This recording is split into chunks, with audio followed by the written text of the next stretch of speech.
Do you need ND filters for a camera? Short answer is 1,000 times yes.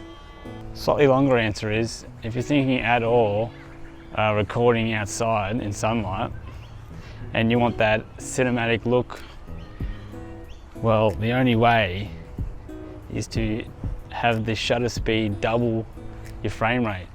And without an ND filter, it's just gonna look super overexposed like the start of this video. So the ND filter is probably the #1 accessory that you want for your Pocket 2. Now I got a kit of 4 little magnetic ones. You can get ones that come with wide angle filters and things like that, but I don't recommend them.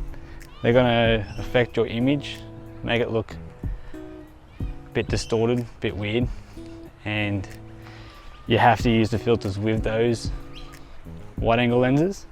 So I've got the DJI ones, which are minimal. They're not gonna fall off.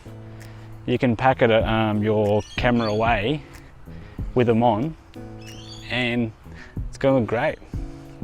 So I'm getting a way better look here, and compare this to the previous videos that I did.